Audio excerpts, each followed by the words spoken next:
All right, guys. Seriously, check this thing out. I know I've been talking about it a lot, but look at this contraption.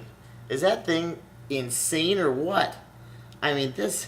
But I feel like I think they're a looking at robot. your yellow nipple. Chris. Oh yeah, sorry. So this is where they actually they rub me down with iodine before they actually make the incision. So sorry about that. And it's still on there. Okay, I've been in this thing for days now, and it's definitely got the funk. But hey, that's what we got to do to get a tip top shoulder going. And by the way, it's healing nicely. It's healing very nicely. I think I'm going to be out of this brace, I think, in just a matter of a few days. So far, so good. It's definitely going all right. And, dude, the pain has subsided like crazy. I was, for 2 days post-surgery. No, I'm going to say 3 days post-surgery. Wow. That thing was no joke. It's like a deep pain in the joint, but no problem. It's actually getting a lot better, and Motrin has been my best friend for the last couple days, so it's all good. It's all good. Sure has. All right, so Dee's busy working on the questions right now. I know. Hope you guys are doing great. A happy Wednesday to you. And we're just busy working around here as usual, hustling on the site. We got a few other projects that we got going on. I know we always talk about them, or we always hint about them. We kind of tease you about it, and I apologize. But they are going to be coming up soon, so you'll see all the different stuff that we got going on. And hey, the sequel's coming out soon on TLC, so that'll be fun for us to share with you guys. You can see everything else that's going on. So what do we got going on today for the questions? Oh, questions. Mm-hmm. Oh yeah, the questions. All right. This is a question from. They don't really say Victoria. Oh. She writes, I read somewhere that humans are built to only eat when the sun is out. I have been working on not eating after 6 p.m. or having my last meal occur between 6 and 7 p.m. Sometimes I'm really good at this, other times I am not. I find that it does help me to mentally wind down my eating for the day and helps me to balance out my calories, especially if I ate a lot earlier in one particular day. Do you recommend a eating cut-off time for those trying to lose a lot of weight? Or are they pointless? Better yet, do you recommend going to bed on an empty stomach? Because I've been doing this consistently. Dude, you are 3 for 3 with your vocation. Consistently. With your enunciation. Sorry. Dude. Le la li lo lu. You know, I'm having some dental work done, so my mouth is just like watering up this week. Okay. Yes. Great questions, Victoria. Thank you so much. And you know what? You actually brought up something that I really always like to address, is that you said you read somewhere that humans are built to eat only when the sun is out. I love where you're going here, because you are bringing up something that is so true when it comes to asking just the pure common sense behind what we should be eating, how we should be moving. Keep in mind, we are the product of our ancestors and their environment and everything that they've done. And you know, we are the product of years, hundreds, thousands of years of generations and the experiences that they've gone through and the environments that they were in, the foods that they were eating, the way that they were exercising. We're the product of that. And so it's so important that we mirror what they did, because if you look at the trends, I mean, the world has changed more in the last 50 years than it has in the last 50,000.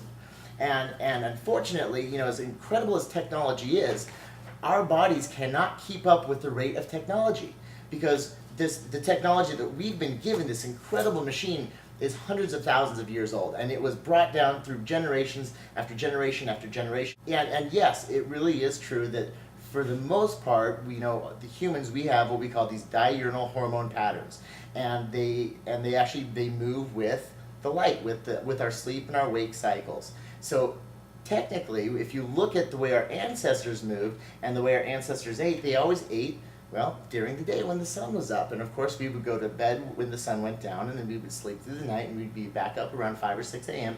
so we could hunt and gather again. Or if you want to move a little bit closer, of course, that's when we could cultivate our crops again. So yeah, you're onto something really, really good. And I want to just go ahead and tangent off that just a little bit to say, whenever it comes down to making a common sense decision about the foods that you should be eating or the exercise that you should be doing, look at what your ancestors did. Go 100 years back, go 1,000 years back, because if you really look at it, they're both doing very, very similar things. So whenever you find yourself in a situation saying, oh gosh, how should I eat? How should I do this? You really can't go wrong looking at your ancestors. They were right. And of course, they ingrained those rules in our body. We are bound by those rules. We can't get outside of them. Those are the laws that we have to live by. And as long as we play within those rules, we can control and we can manipulate our bodies. And we can actually create healthy bodies by staying within those rules, because that's how we were made. So really, really cool stuff. We've actually dealt with eating cutoff times a lot. I know there's a lot of programs out there that say, oh, there's a cutoff time for eating. You know what? They do this for a reason, and it's not a bad thing at all. It really comes down to the behavioral aspect of it. And they say, okay, your cutoff time is 7 o'clock. Why? Well, it's not that eating after 7 o'clock is bad for you. It's typically the foods that we're surrounded with after 7 o'clock that are bad for us. What is it, especially in the American culture, between 7 o'clock at night and 12 o'clock, that is the danger zone. And we talk about this all the time. Danger zone. That means that's when we're surrounded by our triggers. Usually we're winding down after a long, stressful day. We're surrounded by the family, and there's typically a lot of stress there, or you're in front of your favorite TV show, and it's always been this natural trigger that you're going to start reaching in the pantry, and you're going to start reaching for, what is it? Typically, it's those processed carbohydrates. It's going to be your flour, your sugar, your high-fat foods. So it's really easy for a lot of programs to say, look, you know what, cutoff time is going to be 7 o'clock at night, 6 o'clock at night. They're very powerful behavioral rules that they're going to give you to say, look, okay, if the cutoff's at 6 or 7, then we know you're not eating in the danger zone. So is it applicable? Absolutely. And is it effective? You bet it is.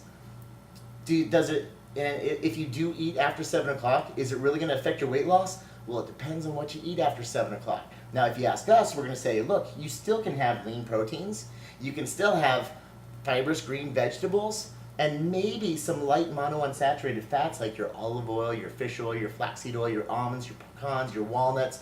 Really good, clean foods. We don't want to consume a lot of carbohydrates.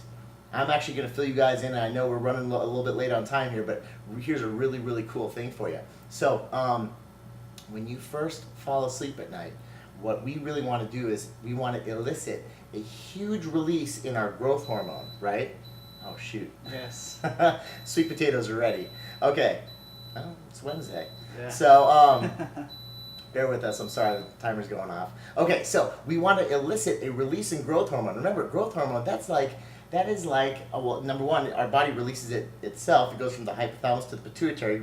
Growth hormone is actually released from the pituitary, and it is like the fountain of youth. But our body releases it itself. The larger the release of growth hormone that we can get, the more refreshed we're going to be, the younger we stay over a longer period of time. Now, what blunts that release of growth hormone? Insulin. So when we consume a lot of carbohydrate before we go to sleep, number one, you're not going to sleep as well. Plus, it's going to blunt that huge release of growth hormone. So when we talk about actually eating for anti-aging, you're going to pull your carbohydrates out for those last meals of the day. You're not going to have any carbohydrates for a couple hours before you go to bed, so that we can actually maximize that release of growth hormone in your first sleep cycle. So that's just, that is very, very surfacey when it comes to the hormonal aspect of it, but a really cool trick of the trade for you. So I highly recommend pull those carbohydrates out completely for that final meal of the day. You're going to notice, actually, as we start to cycle through a lot of the meals, we pull carbohydrates on that last meal, except there's a couple exceptions when we do have carbohydrates in there. But as we cycle, typically we are always pulling the carbohydrates out for that last meal so that we can get that big release of growth hormone. Plus, growth is extremely lipolytic. It's a hormone that we release that actually gets our body to burn fat for fuel. So, a lot of really cool reasons why we don't want carbohydrates late at night. However, if we need that behavioral modification to say, look, we need to cut off time, by all means, because it's very powerful and it's very useful.